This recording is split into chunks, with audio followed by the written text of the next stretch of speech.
Welcome to YNU 5 Photos, coming to you from the campus of Yokohama National University here in Yokohama, Japan's second city. My name is Alec Macaulay. This is a broadcast for English language learners here in Japan and overseas. On the show, guests come in and talk about 5 photos that are important to them.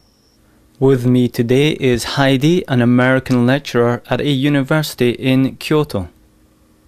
Hi Heidi. Hi Alec. How are you? Not bad.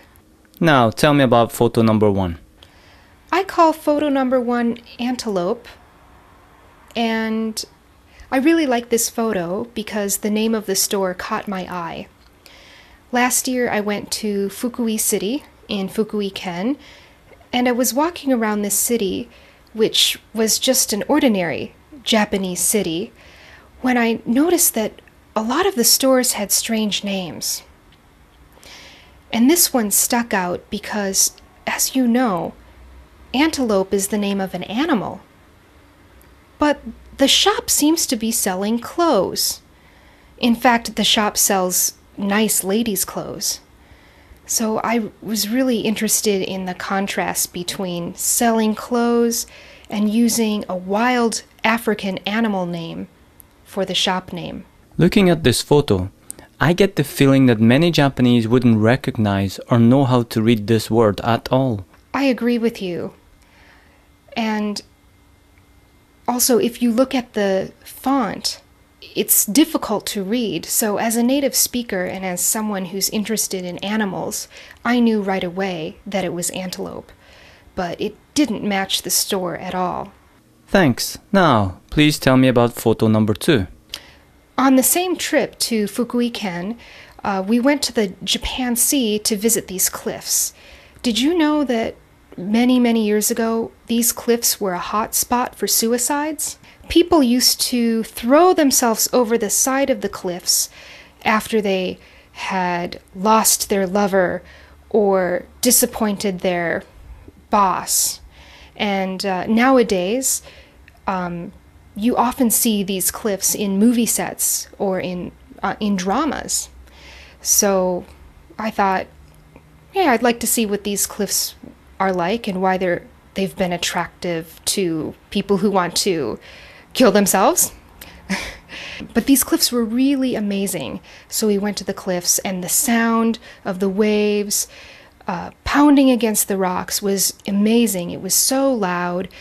And the spray of the water was cold as it hit you. It was really a thrilling experience to be next to the cliffs. But I didn't feel like throwing myself into the water. I was just happy to watch the waves. And in the present day, are the cliffs still a suicide hotspot? I think not anymore. It's now quite a tourist area. There's a path leading up to the cliffs that's lined on either side with lots of shops and restaurants. So I think there are always people there. You'd have to go late at night if you wanted to throw yourself over. Okay, photo number 3. I love this photo. I love the colors. I love the different layers in the film. I like the contrast between the pachinko parlor on the left with the bicycles and the cars, and then in the middle we see 2 women. And they're a little far away, so we're not sure if they are actually Maiko or if they're regular people who have dressed up in Maiko costume. Some of our listeners might not be familiar with Japan. Could you explain the term Maiko? Good question. This photo was taken in Kyoto, Japan, and it was taken in a part of Kyoto called Gion. And Gion is known as being a very traditional part of Kyoto, where we can see geisha. You've probably seen geisha in movies, right? Mm-hmm. Okay.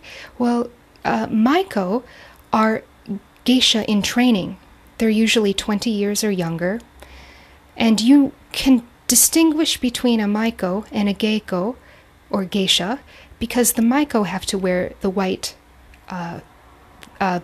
makeup, and the geisha do not. But In Kyoto, there are many little shops where both Japanese people and foreigners like to go to put on full maiko costume. And you can wear the kimono and they will do your makeup. They will also put a very heavy wig on your head. And for about $100, you can walk around the Gion district wearing this full costume. Have you tried it? I have not tried it yet. When I first came, I thought that would be fun, but now when I see foreigners walking around, I feel a little embarrassed for them, so I think I'll give it a miss. Moving on to photo number 4. I love this picture. I love the greens. There's more than one green in this picture. If you look closely, you can see bright greens and dark greens, the greens of trees, the greens of fresh leaves. This photo was also taken in Japan, in Kyoto. It was taken in the western part of Kyoto, in a region, in an area called Arashiyama. That's also another famous historical district. And I believe these are lotus plants. So you see those brown, do you see the brown parts of the plants? Well, there used to be flowers or petals there, but they've all fallen off, so that's what's left. And then down below the water is a root, and that root is edible. In fact, lotus root is one of my favorite foods. I'm very fond of it myself. And now the final photo? Do you know what this is? What does it look like to you? It looks like a happy poodle. You got it. This is a flower bouquet that was made in my neighborhood at a local flower shop in Japan. And the title of this flower arrangement is called Poodle Arrange. It's made of carnations.